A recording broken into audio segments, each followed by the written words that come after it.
Magandang araw, Christine, at magandang araw mga kasambahay. Ngayong episode ay ibabahagi natin ang mga naging pangyayari sa loob at labas ng Campo Crame. Magandang araw sa iyo, Sir Marvin, at sa ating mga kasangbahay.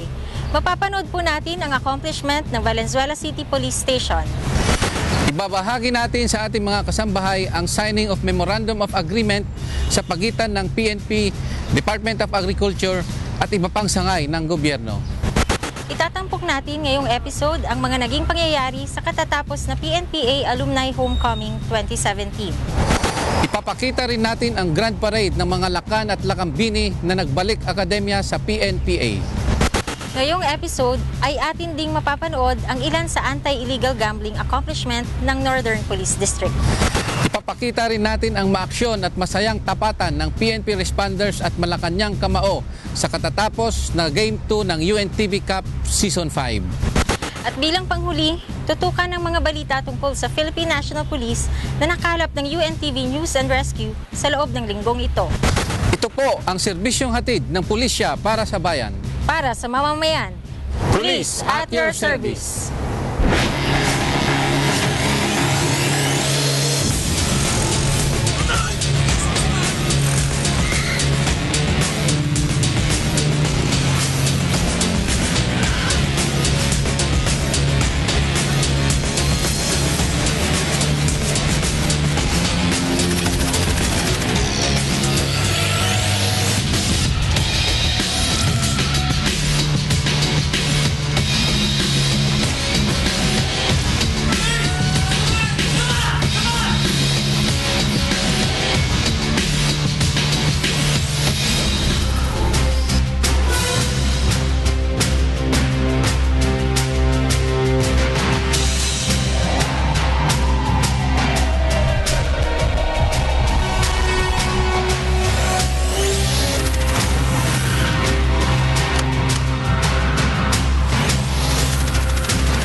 Determinado ang Valenzuela City Police Station na yugtuan ang kriminalidad sa kanilang nasasakupan kabilang ang pagsugpo sa modus rentangay dito. Kaya naman ibinahagi nito sa Police at your service ang ilan sa kanilang accomplishment. Ang kabuuan ng kwento, tutukan! Isa sa malaking perwisyo ngayon sa ating mga kababayan ang panibagong modus ng mga kawatan. Ang notorious na rentangay o failed to return scam. Kung saan 20 sa carnap motor vehicles ang na-recover mula sa suspect na mula pa sa mga probinsya ng Cavite at Laguna. Meron tayong series of follow-up operations regarding rentangay based sa flooded complaints na dumating dito sa ating istasyon. Meron tayong 20 victims. Sila Ronald Balanday, Marlene Galvez, Jason Santa Maria, Apolonio Santa Maria, Hermenegildo Mempin, Joel Veneracion, Imelda Hipolito, Jonathan Bajo, Apolonio Santa Maria, Jonas Sabariaga, Benvenido Santa Maria, Ryan Fernandez, Nerica Lerici Camille, Arnold Visconde, Reynaldo Fernandez, Maria Daisy Fernandez, Eduardo Honyo, and lastly, April Cadena. Base sa investigasyon ng Valenzuela City Police Station, na-identify ang suspects na sina Rafaela Anunciacion at Jeneline Beroya na taga San Pedro, Laguna, kung saan tinarget ng dalawa ang mga inosenteng biktima at pinapapaniwala na kikita ng malaki sa pamamagitan ng pagpaparenta ng kanilang sasakyan. Walang kamuwang-muwang ang mga owner ng mga sasakyan na naisanla na pala ang kanilang pag-aari nang walang pahintulot mula sa kanila. Dahil sa pagdami ng mga complaints sa Valenzuela City Police Station, napawang nabiktima ng modus na rentangay ay mabilis na inaksyonan ng mga operatiba ng Valenzuela Police Station at isinagawa ang operasyon laban sa mga kawatan. Sa inisyal na operasyon noong ika-6 ng Pebrero, taong kasalukuyan na na-recover ang 3 sedan sa Cavite at nasundan ito noong February 10 and 11 sa Cavite at Laguna na nagresulta sa pagkakabawi ng 8 sedans at isang sports utility vehicle. Samantalang sa mga nasabing lugar pa rin, 6 namang Toyota Vios 1.3 sedan at isang Toyota Fortuner SUV type of vehicle ang na-recover noong February 13 and 14. Muling ikinasa ng mga operatiba ang pag-track sa mga nawawalang sasakyan kung saan isa pang unit ng Toyota Vios ang nakuha noong February 21 taong kasalukuyan. The total recovered vehicles were 20 units of motor vehicle. Ang mga suspects dito ay at large. So, in the name of Rafaela Anunciacion and Jeneline Beroya,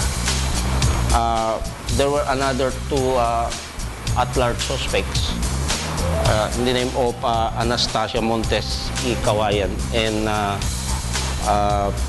Jonathan Clemente. Actually, there were reports nahuli sila dito sa may Cavite, some part of Laguna. Ang mga nasabing sasakyan ay kasulukuyang nasa kustudiya ng ANCAR, Valenzuela City Police Station para maalagaan at mabigyan ng karampatang dokumentasyon. Samantala, sinampahan na ng kaso sa Valenzuela City Prosecutor's Office ng violation of Republic Act 6539 as amended by Republic Act 10083 ang mga nahuling suspect batay sa special report ni Police Chief Inspector Roderick Juan. Natin itong modus na ito, huwag tayong kung sakaling may mag-offer sa atin na uupa sa ating sasakyan, lalong-lalo na kung ito ay atin pang hinuhulugan. Tingnan natin kung yung i-offer nilang renta ay mas malaki sa hinuhulog natin sa bangko. Dito, dapat magduda na kayo dahil ito na yung isang sign na itong modus. Manatili po tayong updated sa mga impormasyon patungkol sa rentangay scam para hindi maging biktima ng masasamang loob. Samantala, kung kayo ay may nalalaman ukol sa modus na nabanggit, ay kaagad na sumangguni sa pinakamalapit na police station para sa ikadarakip ng mga kriminal. Sa ngalan po ng aming Chief of Police na si Police Senior Superintendent Ronaldo Mendoza, ako po si Police Chief Inspector Jovencio R. Orbian Jr., Chief PCR ng Valenzuela City Police Station. Kung sakali man na kayo ay biktima ng ganitong modus ng sindikato ng Red Tangay, maaari po kayong makipag-ugnayan dito sa aming stasyon para sa kaagarang aksyon. Pwede kayong tumawag sa teleponong 435-4000. Pwede rin po kayong makipag-link sa aming Facebook account.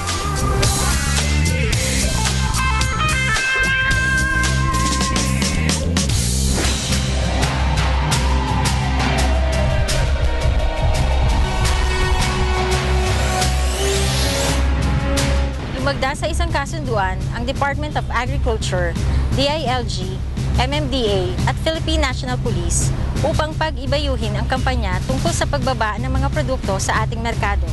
Tutukan po natin ang mga naging pangyayari. Kamakailan ay nilagdaan ang Memorandum of Agreement sa pagitan ng iba't ibang ahensya ng pamahalaan tulad ng Department of Agriculture, Department of Interior and Local Government, Philippine National Police at Metropolitan Manila Development Authority ang Food Lane Project sa Campo Crame nitong nakaraang Lunes, March 13, 2017 pagkatapos ng flag raising ceremony. Sa nasabing kasunduan, kinatawan ni Secretary Emmanuel Manny Piñol ang Department of Agriculture. DILG naman ang kay Secretary Ismael Mike Sueno. Si Chairman at General Manager Thomas Orbus naman ang nagrepresenta sa Metro Manila Development Authority. Samantalang si PNP Chief Police Director General Ronald Marapon de la Rosa naman ang kumatawan sa hanay ng pambansang pulisya. Layo ng kasunduan na magkaroon ng designated food lane routes, ang mga truck na magde-deliver ng iba't ibang produkto para sa maayos na transportasyon ng mga kalakal at para maiwasang maantala sa kalsada. Bahagi rin ng kasunduan na mabawasan ang iba pang bayarin sa pagdadala ng produkto patungo sa mga pamilihan, checkpoints at iba pang paninita na isinasagawa ng PNP at MMDA. Samantala, mariing iginiit ng hepe ng pambansang pulisya na ang mga cotton cups at mapagsamantalang mga pulis ay hindi niya kukonsentihin. Will ensure the speedy delivery of selected agriculture and fishery commodities, help reduce post-harvest losses and transportation costs. Malaking tulong po ito para sa ating mga kababayan magsasaka at mangingisda dahil sa magiging panatag na ang kanilang loob na ang kanilang mga produkto ay makakarating sa mga market centers nang walang mga karagdagang gastos at panganib sa kanila. And I assure our partners in the Department of Agriculture, the DILG, and MMDA, and the rest of our countrymen that cotton cups or any police personnel attempting to extort from trappers and suppliers will be dealt with accordingly. Dagdag pa ni Chief PNP de la Rosa, walang lugar sa organisasyon ang mga tiwaling pulis. Gaya ng mga road cops at scalawags na kasangkot sa illegal na droga, ang pangungutong sa ating mga farmers, fishermen, at iba pang magagawa ay malaking kasalanan at katiwalian na hindi natin pwedeng parampasin. Samantala, naging bahagi naman ng mensahe ni Secretary Manny Piñol ang kahalagahan ng pronouncement ni President Rodrigo Duterte na magkaroon ng available and affordable food para sa lahat. A country that cannot feed its people is a failed state. Ang isang bansa na hindi makapakain sa kanyang mga mamamayan ay isang palpak na pamahalaan. And this was precisely the reason why when then presidential candidate Rodrigo Roa Duterte accepted a challenge to run for the presidency, one of his battle cries was to provide available and affordable food for the Philippines. Malalim po yan. Yung statement na yan, available and affordable food, malalim yan. Because to make food available, you have to produce a lot. Ibig sabihin, dapat marami kang pagkain. To make food affordable, dapat mababa ang presyo ng pagkain at abot kaya ng mamamayan. Nabanggit din ng kalihim na malaki ang ginagampan ng papel ng pambansang pulisya para sa mas abot kayang halaga ng mga pangunahing bilihin, partikular na ang pagkain. Ang isa sa pinaka-importanting bahagi ng ating pagpupulyasin upang mabigyan ng sapat na pagkain ang ating mga mamamayan at abot kayang pagkain is to keep prices low. Pero alam niyo naman, ito, alam ni Ronaldo, noong araw ng gobernador pa ako, kapag dumadaan sa checkpoint ang mga truck na may lamang isda, doon ka makakita ng flying fish. May bangos na lumilipad, papunta sa checkpoint. May manok na lumilipad, papunta sa checkpoint. Maaaring nakakatawa ito. But don't you know na yung bawat bangus na yan na lilipad papunta sa checkpoint, konsumo ng mga pulis at sundalo, bawat manok na lumilipad sa checkpoint ay dagdag na presyo sapagkat hindi naman magpapalugi yung trader eh. Ipapatong niya yan sa presyo noong ibebenta niya sa merkado, thereby increasing the price of basic food commodities. Pangunahing layunin ng Food Lane Project na unang sinimula noong 2004 ay upang mapadali ang transportasyon ng mga produkto para mabilis ring ma-avail ng ating mga kababayan.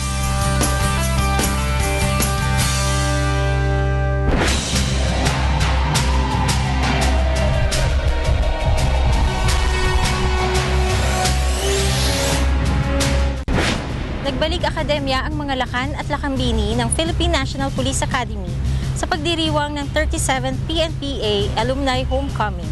Kasabay ng selebrasyon ang pagkilala sa mga newly promoted generals na produkto ng nasabing akademya. Ang buong detalye, tungayan po natin. Isa sa mga inaabangang pagtitipon sa Philippine National Police Academy taon-taon ay ang PNPA Alumni Homecoming o ang Balik Akademya, na kung saan ang lahat ng mga lakan at lakambini ay nagsasama-sama upang magbalik tanaw sa kanilang naging pangalawang tahanan na nagbigay ng kahalagahan sa kanilang buhay at piniling propesyon. Ang PNPA na matatagpuan sa Camp Mariano Castañeda, Silang, Cavite ay isang premyadong institusyon na nagsasanay sa leadership skills at humuhubog sa kakayahan ng mga kadete upang maging mahusay at magaling na pinuno sa Philippine National Police, Bureau of Jail Management and Penology, and Bureau of Fire Protection. Pero bago ang araw ng pagbabalik akademya, iba't ibang aktibidad ang isinagawa bilang bahagi ng programa. Kabilang dito ang General Assembly na pinangunahan ng Philippine National Police Academy Alumni Association Incorporated or PNP-AAAI. Sa naturang pagtitipon, naging guest of honor and speaker si Police Deputy Director General Ramon C. Apolinario, Deputy Chief PNP for Operations. Very happy at nakita ko ang homecoming at ang General Assembly nila, and it's a time for all graduates of this academy to go back at makita nila yung innovations and interventions na nagawa dito sa alma mater nila. This is also a time for us to reflect at makita na and to see what have transpired through the years and face the challenges in the future. This will be a very good chance for us to see old friends and reminisce memories. Thank you and happy anniversary to the Philippine National Police Academy. Naging malugod naman ang pagtanggap ni Police Chief Superintendent Randolph Galifin, Direktor ng PNPA, sa lahat ng mga lakans at lakambinis at kanilang pamilya para sa Annual Grand Alumni Homecoming. And I would like to welcome the lakans and lakambinis who are here today for the 7th PNPA Alumni Homecoming. Ito naman ang mensahe ng ilang mga lakans na dumalo sa pagtitipon. I feel so elated and very proud kasi hindi po lahat ay nag-general. At sabi nga, many are called to be officers but few are chosen to be promoted to general. So, although sinasabi nila na sa umpisa pa lang nakikita na kung sino yung mga magiging future generals, but ngayon po I'm so happy, kasama ko po yung pamilya ngayon na nandito po kami at bibigyan po ng testimonial parade in honor for those who were promoted to one-star rank. So ngayon po kasama ang ating mga kaibigan, in-invite po natin sila na to be a witness and kasama rin po yung commitment dyan na lalo nating pag-ibayuhin ang ating pagsiservisyo. Kasi ito nabigyan po tayo ng blessings, hindi lang blessing kundi parang reward na rin po sa atin, sa ating hard work. I feel so vindicated kasi many people will tell you kung how we work hard and sometimes we sacrifice our own family para lang ho makapagtrabaho tayo at hindi lang yun. Minsan pati buhay natin, inasalang-alang natin yung ating kaligtasan para lang makapagtrabaho at makapaglingkod sa bayan. So again, I'm so proud that naging police po ako. I love my work and I feel I enjoy doing it and I will continue to serve to the best of my ability. Sa lahat ng mga lakans at lakambini, welcome sa homecoming natin ngayong taon na ito at sana naman ay mapanatili natin ang yung ating katayuan bilang malaking contributor sa development ng ating bansa at mapanatili natin ang motto natin na learn today, lead tomorrow. at saka yung core values natin na makadiyos, makatao, makakalikasan at makabansa. So we are expecting our members in which we are around 5,000. So we are expecting around half of that na makarating for today and tomorrow. At sana ay maging enjoyable with our team na balik tanaw sa nakaraan para sa tunay na pagbabago at maunlad na kinabukasan. Bahagi rin ng selebrasyon ang testimonial parade para sa mga newly promoted directors at chief superintendents ng PNP, BJMP at BFP.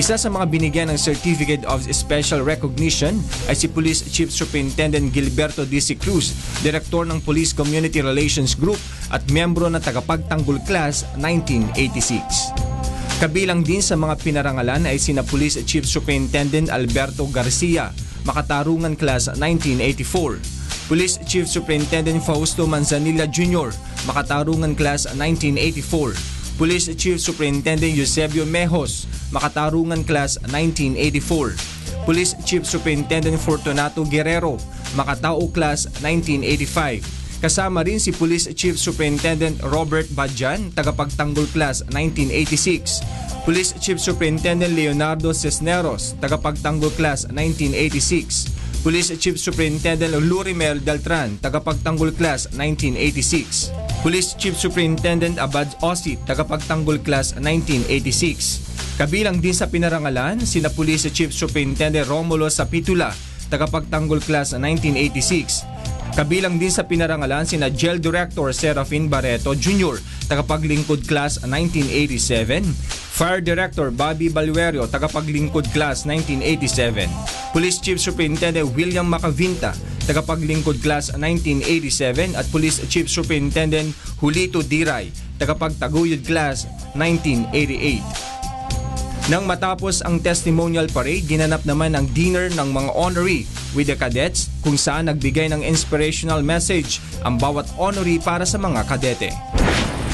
Once you are outside, especially sa graduating class, you will be faced with a lot of temptations. And these temptations will bring maybe the best or probably the worst ng pagkatao nyo. Your character will be tested.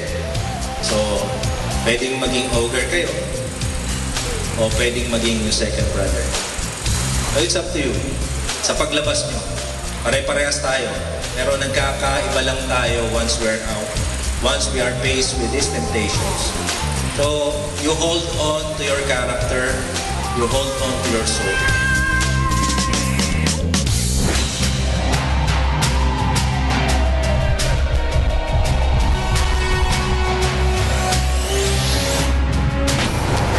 Taunang pinagdiriwang ang PNP Alumni Homecoming. Kaya naman, ito ay muling dinayo ng Police at Your Service upang muling mapanood ang makulay na Grand Parade dito. Kasunod ng paggawad ng parangal sa mga lakan na may natatanging paggawa sa pagsiserbisyo publiko. Panoorin po natin. Pinagdiwang nitong March 11, 2017 ng Philippine National Police Academy or PNPA ang kanilang 37th homecoming na may temang balik tanaw sa nakaraan para sa tunay na pagbabago at maunlad na kinabukasan. Sa pagtitipon, naging panauhing pangdangal si Honorable Esmael Mike Sueno na kasalukuyang Department of the Interior and Local Government Secretary. Buong galak na binati ng kalihim ang lahat ng mga lakan at lakambini na dumalo upang magbalik tanaw at sariwain ang mga alaala ng kanilang nakalipas bilang mga kadete kasama ang pamilya at iba't iba pang mga panauhin. Bukod sa mga alumni, nagpaabot din ng pagbati si Secretary Sueno sa mga kadeteng magsisipagtapos ngayong darating na March 24, 2017, ang Class Masidlak 2017. That 8 out of 10, yung top 10 cadets natin are coming from Mindanao. Led by, very rare ito, no? The Baron and the Valedictorian, si Cadet Inka. I'm proud that he's an Iranon from Cotabato City, our province. No? Cotabato. Meron din tayong taga Sulu, no? Badyaw. At saka meron din taga Pulumonok, South Cotabato. I am very sure that our President is very proud of you. You must be reminded of the challenges you have overcome when you stepped up from being a sheep, a shearer, a steward, and finally becoming a shepherd and graduating from the academy. Bringing with you your cadet virtues of honor, discipline, and excellence. As the PNPA motto says, to learn today, to lead tomorrow. At dahil tayo ay nagbabalik tanaw, I urge you PNP alumni to ask yourselves the same questions when you applied for PNPA cadetship program. Do you think your character and discipline fit the service? Have you developed extreme patience and humility? Do you have a strong conviction, advocacy, and principles in life that can benefit the interest of the vast majority, if not everyone? Can you still answer these questions with a resounding yes? Meron ba? Yeah, okay. Ulit daw, ulit. Thank you. Bukod dyan, bilang pagpupugay naman sa mga namayapang Lakan at Lakambini ay naging parte rin ng pagdiriwang ang pagbibigay ng bulaklak sa mga ito upang gunitain ang kanilang mga naging sakripisyo sa sinumpaang serbisyo. The first to offer a wreath is Police Chief Superintendent Randolph Delfin, Director, Philippine National Police Academy.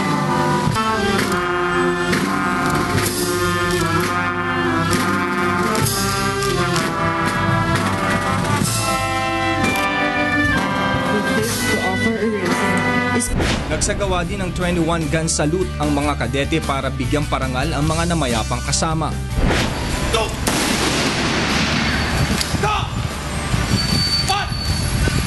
Go! Maliban dyan ay naging bahagi rin ng selebrasyon ang pagbibigay ng parangal sa mga Lakan na may natatanging kontribusyon sa kanilang kagawarang pinaglilingkuran.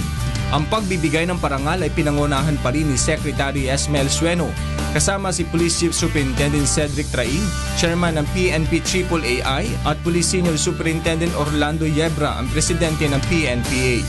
Isa sa binigyang pagkilala at parangal ay si Police Senior Superintendent Mario Rariza Jr., ang kasalukuyang Deputy Director ng PCRG. PNPA Tagapagtaguyod Class 1988 for having been chosen as one of the country's outstanding policemen in service for 2016, a most coveted national award granted by the Metrobank Foundation Incorporated, Rotary Club of New Manila East, and Philippine Savings Bank, thereby bringing great honor and pride to the Philippine National Police Academy and Philippine National Police Academy Alumni Association Incorporated, worthy of emulation. Bukod sa pagkilala at parangal sa mga Lakan, naging highlights din ng pagdiriwang ang pinakaaabangan ng mga Lakan at Lakambini mula sa unang nagtapos ng klase, ang Maharlika Class 1980, hanggang sa mga Lakan at Lakambini ng Class Masundayaw 2016. Lubos ang kasiyahan ng mga Lakan at Lakambini sa pagkakaroon muli ng pagkakataon na magkita-kita para magbalik tanaw sa kanilang akademyang pinagmulan. Tunay na namamayani sa puso ng bawat Lakan at Lakambini ang mga parangal na nagbulat sa kanilang core values na justice, integrity, and honor, at sa kanilang motto na learn today, lead tomorrow. Nagpaabot din ng pasasalamat at pagbati ang kasalukuyang direktor ng PNPA na si Police Chief Superintendent Randolph Delfin. And I wish to welcome, being the director of the Philippine National Police Academy, the Lakans and Lakambinis to the Philippine National Police Academy where they belong. Welcome home, Lakans and Lakambinis. Maraming salamat po.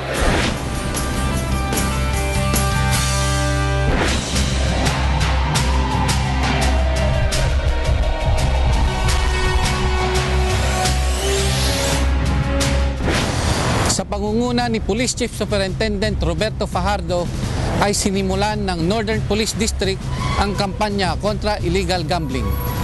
Narito po ang aming ulat tungkol sa kanilang accomplishment.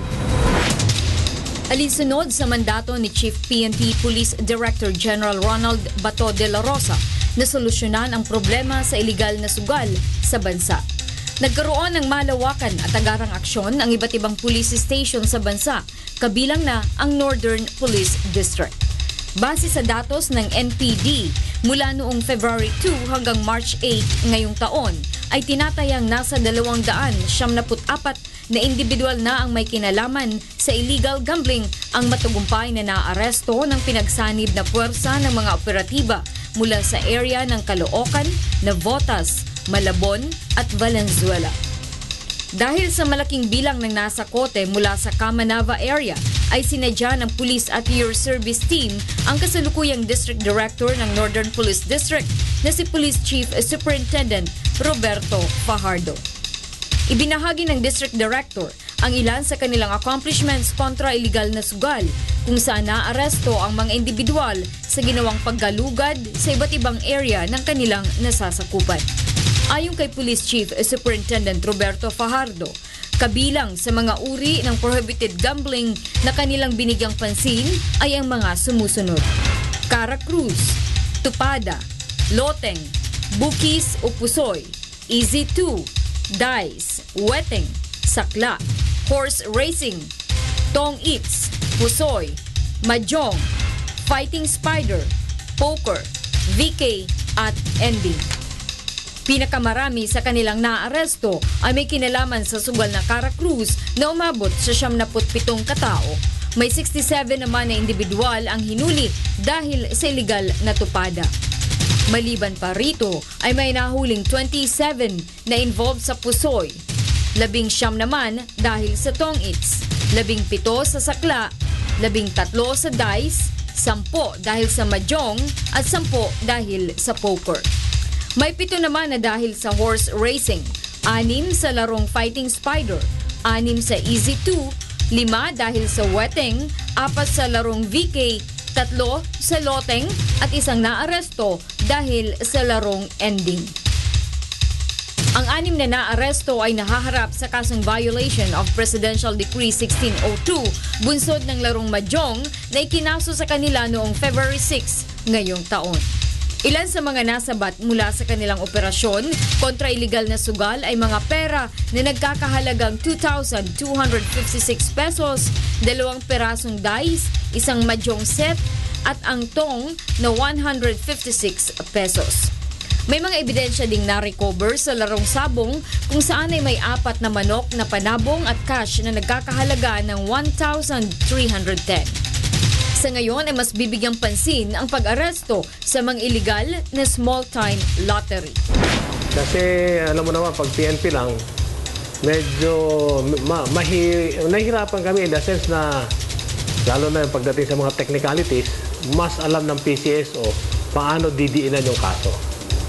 Kasi PNP will just based on what is in the revised penal code, susundan lang namin yun. Pero may mga technicality kasi na mas alam ng PCSO kung paano ipapile na mabuti at paano i-operate yung illegal gambling. Actually, ang mas maganda kung kasama namin yung taga-PCSO to conduct the illegal gambling operation. Kasi mas alam nila yun eh. At sila rin nakakaalam ng mga pasikot-sikot ito mga franchises na to, lalo na mga bagong mukha raw ang players, bagong lahat. So, we need them. Kasi dati noon, pag nag-ooperate kami ng illegal gambling, nababaliktad pa at problema, kung saan yung main opisina nila, doon ipapile ang kaso which is outside AOR ng NPD. So, mas mapapaganda siguro itong operation against anti-illegal gambling pag kasama namin yung PCSO na mag-operate against illegal gambling. Bukod dyan, nagbigay din siya ng kunting impormasyon ukol sa STL. Yun ang isang challenge ngayon. Kasi lalo na yung wetting and STL, matatanggalin na i-operate mo yung illegal gambling, there must be an alternative livelihood para dito sa mga operators, na lalo na yung mga employees ng illegal gambling. Kasi ito na yung kabuhayan nila. Kung wala ng alternative, sabi nga nila, itong STL daw, yung bagong STL will be the alternative to wetting. So mas mapapaganda kung gano'n. Kaya lang kailangan nila mag-coordinate. Again, mukhang kailangan dyan ang coordination with local government kasi ang lumalabas ngayon, yung PCSO is very aggressive and mukhang hindi nila na-tap yung cooperation ng local government, which is a big factor in the fight against illegal drugs. Aniya, kailangan nila ang listahan ng mga operators at pugad ng illegal gambling na galing sa PCSO upang mas mapag-ibayo ang laban kontra illegal na sugal. Again, kailangan natin yung listahan itong mga operator ng gambling. And saan magagaling to? PCSO na naman. So, kailangan talagang, kumbaga kailangan pang i-plansya mabuti. Kasi ever since, pag nag-ooperate ng illegal gambling, may nahuli ka, sasabihin ng mga operator, hindi, legal yan, may papel yan, ito yung ano niya. Pero, actually, pwede silang legal, pwedeng illegal. Pero kung kasama natin yung PCSO, mas madidiinan natin at kumbaga mas mapapaganda yung anti-illegal gambling operation. Dagdag pa ng puno ng Northern Police District na masusugpo ang illegal gambling kung magkakaroon ng mas matibay na batas patungkol dito. At sa tulong at koordinasyon na rin ng local government, PCSO at Philippine National Police. Actually, lahat ng gambling is bailable. Kaya nga ito medyo may challenge to kasi ito mga illegal gambling operator. Kaya naman nilang i-bail yun. Hindi man nilang i-bail, papalitan na lang nila, mag-head na lang silang iba. So masyadong, kumbaga we need, kailangan dito mas matibay na batas at the same time, mas magandang coordination. So actually, magiging successful pa rin yung operation nito pag nagtulong-tulong yung PCSO, local government, and the PNP. Kaya wag lang iba to palagi sa PNP. Kasi palaging PNP ang sandalan nila. So, mas mapapabilis, mas papaganda yung operation pag nagsama-sama yung PCSO, local government, and the PNP. Nag-iwan din ng mensahe si Police Chief Superintendent Roberto Fajardo para sa mga operators ng illegal gambling. So, sa mga operators ng illegal gambling, again, same with illegal drugs, let us stop illegal gambling. At the same time, kasi ito yung isa sa mga roots ng criminality, itong illegal gambling. And it's time again to put a stop. May order ng Presidente, may order na ng PNP na we will be more aggressive in the campaign against illegal drug. And pagtulong-tulungan po natin to, together with the local government, the people, the PNP, and PCSO to fight and put a stop against illegal gambling. Hinikayat rin niya ang publiko na magkusang mag-report upang tuluyang masolusyonan ang problema sa illegal na sugal. Yeah, sa mga kababayan po natin, we need the report. Sa mga illegal gambling, same with illegal drugs, we also need the report on illegal gambling operation and just kindly report it to NPD. May mga landline naman po kami at may mga cellphone na pwede nyo tawagan. Yung cellphone mobile ng NPD is 0998-967-4500 or yung landline po namin is 287-3816. So, please report kasi we need the report kasi pag nireport nyo, mas mapapabilis po ating solusyon sa problema.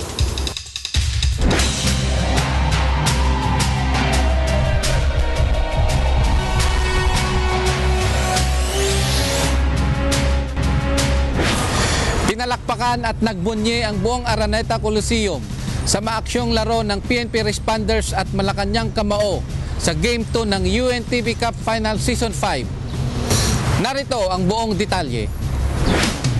Isa na namang yugto sa larangan ng basketball ang ipinamalas ng manlalaro ng PNP Responders. Ito ay matapos muling makapasok sa kampyonato ang pambatong kupunan ng Philippine National Police sa Season 5 ng UNTV Cup, ang liga ng mga public servant. Dahil sa pagkakadagdag ng ilan pang ahensya ng pamahalaan, mas lumawak at humigpit pa ang kompetisyon sa pagitan ng mga kupunan. Bawat ahensya na kasama sa UNTV Cup Season 5 ay ibinigay ang lahat ng kanilang makakaya para mas pataasin pa ang level ng liga na ngayon ay nasa Championship Series sa pagitan ng Malacanang Kamao at PNP Responders. Hindi naman nagpahuli ang iba pang kupunan na nabigyan ng pagkakataon na makapasok sa 3rd and 4th place. Buhos din ang suportang natanggap ng bawat teams na siyang nagpasaya sa bawat pagtatagpo sa hardcourt ng makatunggaling kupunan. Mas naging kapanapanabik ang liga ng mga public servant nang muling pumasok sa kampyonato ang Team PNP Responders at Team Malacanang Kamao na sa kasalukuyan ay table sa 1-1 sa kanilang Best of 3 series. Gaya ng inaasahan sa unang pagtatagpo noong March 5, umaatikabong bakbakan ang nasaksihan ng mga manunood dahil sa dikit at palitan lang ng puntos ang dalawang kupunan na sa huli ay naiuwi ng mga taga-Palasyo ang panalo sa score na 82-81. Do-or-die situation para sa PNP Responders ang Game 2 nitong nakaraang Martes, March 14 na ginanap sa The Big Dome na puno ang Smart Araneta Coliseum ng mga fans na magkabilang team na hindi magtanda umayaw sa pagsigaw sa pangalan ng sinusuportahang players. Bawat pagbubuslo ng bola sa ring upang maka-score ay talaga namang tinilian at kinagiliwan ng mga manunood. At dahil sa determinasyon na makuha ang kampyonato, muling nakipagtagisan ng lakas at galing ang bawat PNP responders sa kalabang kupunan. Buong puso at tapang na hinarap ang kalaban para masiguro ang pagharap sa final game kontra Kamao members. Sa final score na 67-61, nakabawi at naitabla ng PNP responders ang serye sa 1-1, dahilan upang umabot sa Game 3 kung saan ang mananalo ang tatanghaling hari ng UNTV Cup Season 5. Sa darating na Martes, March 21, 2017, muling maghaharap ang Malacanang Kamao at PNP Responders sa huling pagkakataon. Ngunit ngayon pa lang, taos-puso po ang pasasalamat ng Philippine National Police sa lahat ng mga bumubuo ng UNTV Cup sa pag-oorganisa ng isa na namang matagumpay na season.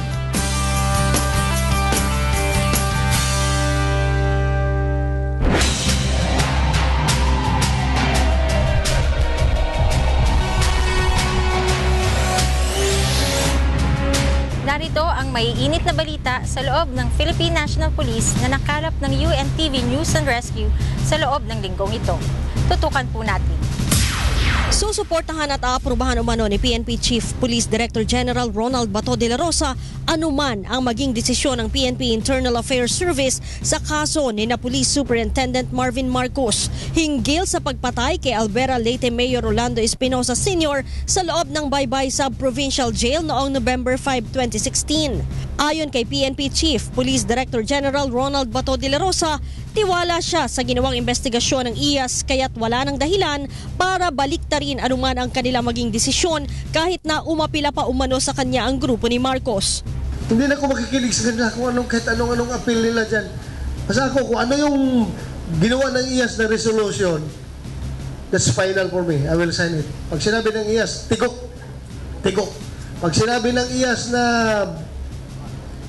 absulto. May tiwala ko doon. Dagdag pa ni General Bato na naisa na nila na maunang ilabas ng DOJ ang desisyon sa kasong kriminal sa grupo ni Marcos para maging mas matibay at malakas ang kaso laban sa mga ito. Nauna nang sinabi ng IAS na ngayong buwan ay magsusumiti na sila ng draft ng desisyon sa kaso ni na Marcos kay General Bato upang pirmahan. Yung resolution namin with the recommendation, binigay namin kay Bato. So, parang siya, in agreement siya doon. So, ibinalik niya, kayo na rin ang mag-draft ng decision para pirmahan ko na lang. Tumanggi naman si Leuterio na agad na ihayag ang kanilang desisyon at ipinauubaya na lamang nila kay Bato ang paghahayag sa publiko sakali aniyang mahatulan ng grave misconduct ang grupo ay tiyak na maaalis agad ang mga ito sa serbisyo kahit na plano ng mga itong umapila sa National Police Commission, Civil Service Commission at maging sa Supreme Court. The decision of the Chief PNP is final and executory. Immediately after he decides, he can direct his Director for Personnel and Records Management to issue the orders dismissing such personnel from the police service. Iniharap sa media ni PNP Chief Police Director General Ronald Bato de la Rosa ang negosyante na biktima ng kidnap for ransom group sa Bicol Region at 5 kidnappers nito.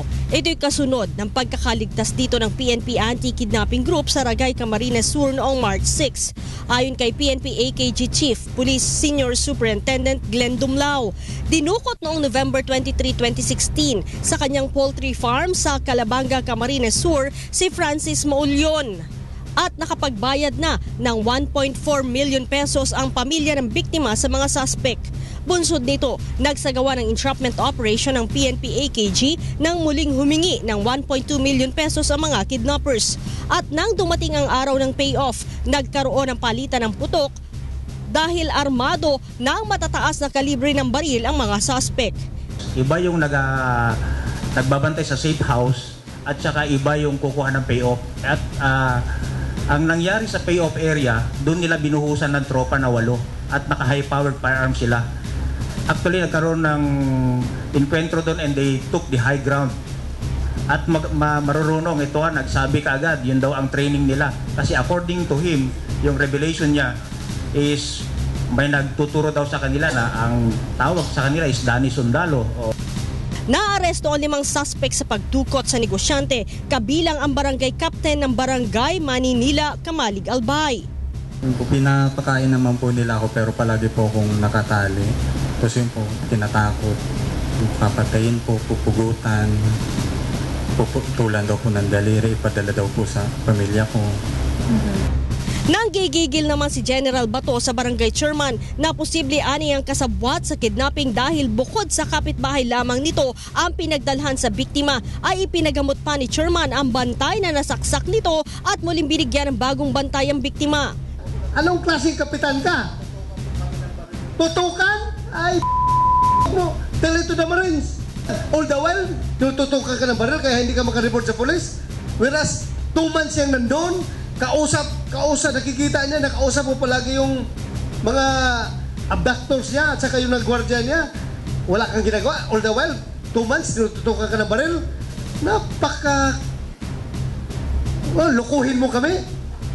Magkano promise sa'yo na share mo? Yung first na ransom payment, magkano binigay sa'yo? Ito ngayon, magkano share mo dito dapat? Nak ng bakang kapitan ka. Sa ngayon ay inaalam pa rin ng mga otoridad kung may iba pang motibo ang mga suspect at tuloy din ang hot pursuit operation ng PNP para mahuli ang leader ng grupo na si Ronald Quachin at ang 2 pang miyembro na nag-ooperate din sa mga probinsya ng Quezon, Batangas at Laguna. Nais matiyak ng Philippine National Police Highway Patrol Group na hindi na makakatakas pa ang primary suspect sa multi-billion peso Rensangla scam na si Rafaela Anunciacion. Kaya naman patuloy ang kanilang ginagawang monitoring sa kinaroroonan nito matapos pansamantalang makalaya ng maglagak ng 40,000 pisong piyansa sa kinakaharap na kasong estafa. Our intelligence operatives are closely monitoring our primary suspects dito sa Rensangla na scam na to kasi we don't want na makakaligtas or makakawala po siya sa ating sa ating attention. So kawawa naman po kasi yung mga biktima ng Rensangla. Ayon kay Police Senior Inspector Jem Delantes, kapag naisampa na nila ang kaso kaugnay sa Rensangla scheme, tiyak na hindi na makakawala pa ang suspect dahil walang inirekomendang piyansa para sa kasong syndicated estafa. Nais naman makatiyak ng isa sa mga biktima ng scam na mapanagot ang mga suspect upang hindi na makapambiktima pa. Sana hindi siya available para mapanagutan niya yung mga mga nagawa niyang mga yung pinasok na scam na yan. Sa ngayon, hiniling na ng PNP HPG sa Bank Security Managers Association of the Philippines o BSMA na imbestigahan ang mga credit investigators o personnel na posibleng kasabwat sa modus operandi. We are also recommending that a parallel investigation be done by the Anti-Fraud and Commercial Crime Unit of the CIDG on the practice of dealers in-house financing of simulated lease of motor vehicles to actual mortgators. Sa 1,800 na mga sasakyang involved sa Rensangla scam, mahigit 600 ang na-recover ng HPG at mahigit 200 dito ay naibalik na sa mga biktima. Ang ibang sasakyan naman ay patuloy pang hinahanap ng mga otoridad. Naniniwala si Philippine National Police Chief Police Director General Ronald Bato de la Rosa na mas mapapabilis ang tagumpay ng pamahalaan laban sa iligal na droga dahil sa pagbuo ng Pangulo ng Interagency Committee on Anti-Illegal Drugs o ICAD. Ayon kay General de la Rosa, sa pamamagitan ng ICAD ay magkakaroon ng holistic approach ang pamahalaan laban sa ipinagbabawal na gamot. Ito rin aniya ang magsisilbing policy maker habang ang PNP at Philippine Drug Enforcement Agency o PDEA naman ang magsasagawa ng mga operations. An added instrument towards solving the drug problem of the Philippines, not as a hindrance to our normal and routine police operations. Sinabi pa nito na hindi naman required na laging i-coordinate sa ICAD ang bawat operasyon na gagawin ng PNP Drug Enforcement Group or PNP-DEG. Not necessarily. Hanggang sa may coordination sa PDEA, coordination can be done before, during, and after. But basta mayroong coordination, okay na po yun. Kinumpirma naman ni PNP Drug Enforcement Group Director, Police Senior Superintendent Graciano Mijares na sinimula na rin niya makipag-ugnayan sa lahat ng kinauukulang ahensya ng pamahalaan tulad ng PDEA at AFP para sa kanilang mga nakaambang drug operations.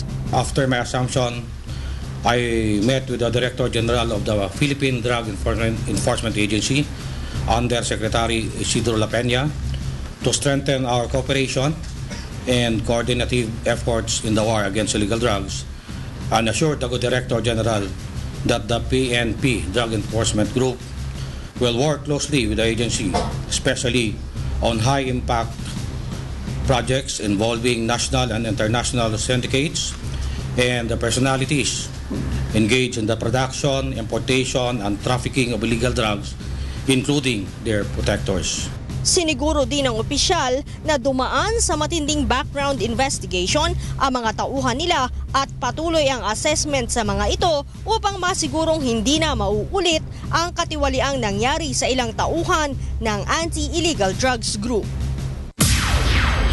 Umabot na sa mahigit 3,000 reklamo laban sa mga umano'y tiwaling pulis ang natanggap na ng Philippine National Police Counterintelligence Task Force o CITF mula nang binuo ito noong Pebrero. Ayon kay CITF spokesperson, Police Chief Inspector Jewel Nicanor, ang mga sumbong ay natanggap sa pamamagitan ng text messages, tawag sa telepono at walk-in complainants. Karamihan sa mga sumbong ay may kinalaman sa robbery at extortion activities sa mga motorista. Upon receipt po ng mga SMS complaint, meron po tayong dedicated team to screen yung mga pumapasok ng mga SMS if it is actionable or not. If actionable, we deploy our personnel to validate the information. Ang validated at confirmed complaints ay naaksyonan na ng CITF sa pamamagitan ng pagsasampa ng criminal case sa korte at administrative case naman sa Directorate for Investigation and Detective Management o DIDM ng PNP. Yung mga kaso na sinasampa natin ranging from robbery, extortion, illegal arrest, and violation of RA 3019 or Anti-Graft and Corrupt Practices Act, violation of RA 6713 or the Code of Conduct and Ethical Standards for Public Officials. Patuloy naman ang panawagan ng CITF sa publiko na agad na isumbong ang mga tiwaling pulis sa kanilang hotline number at Facebook account. Tinayak din ng grupo na itatago nila ang identity ng mga complainants kung nag-aalala mga ito sa kanilang kaligtasan. Binubuo na ng Counterintelligence Task Force o CITF ang kanilang subgroup sa Luzon. Ito'y matapos na makumpleto ang kailangang 100 mga tauhan dito sa National Headquarters na siyang nagsasagawa ng assessment at operasyon laban sa mga tiwaling pulis sa National Capital Region.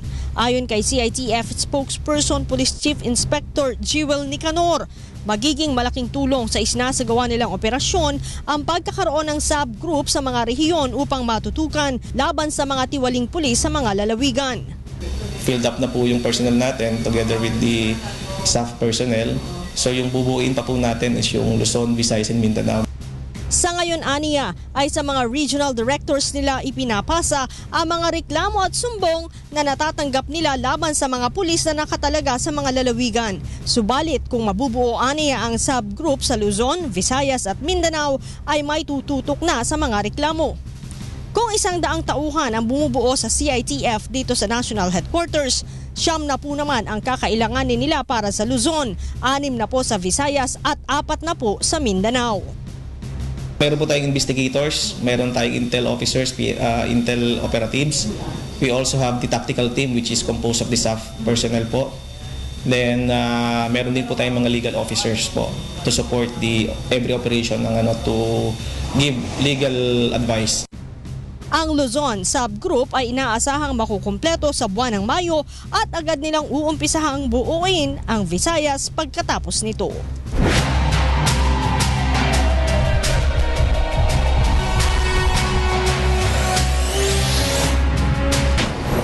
Patuloy po nating suportahan ang Philippine National Police at ang PNP Patrol Plan 2030. Huwag po kayong mag-atubiling dumulog o i-report sa amin ang inyong mga reklamo at sumbong upang mabilis po namin itong maaksyonan. Samantala, kung mayroon kayong kakilalang pulis na may natatanging kwento, ibahagi sa amin upang mabigyan natin sila ng pagkilala at pasasalamat. I-browse o pasyalan ang Police at Your Service sa Facebook, i-like ang Police at Your Service page at i-follow kami sa aming Twitter account at PNP_PCRG. Subaybayan din kami sa news.pnp.gov.ph at sa PNP text line. I-report mo kay Chief sa 0917-847-5757. Maaari rin po kayong mag-text sa text bato 2286 o tumawag sa hotline 911 o kaya naman ay mag-email sa policeatyourservice@gmail.com. Mapapanood nyo rin po kami via live streaming sa www.untvweb.com. At para naman sa mga episode na gusto ninyong balikan, maaari rin po kayong bumisita sa website ng UNTV News and Rescue. Magkita-kita po tayo muli sa susunod na Sabado, dito pa rin sa nag-iisang public service channel, ang UNTV News and Rescue. Ako po si Police Superintendent Christine Bagundol ng Police Community Relations Group. At sa ngalan ng ating Chief PNP, Police Director General Ronald Bato de la Rosa, sa Director ng Police Community Relations Group, Police Chief Superintendent Gilberto D.C. Cruz, at sa buong hanay ng Pambansang Pulisya ng Pilipinas. Ako po si Police Superintendent Marvin Saro ng Police Community Relations Group. Ito ang serbisyong hatid ng pulisya para sa bayan. Para sa mamamayan, Police at Your Service.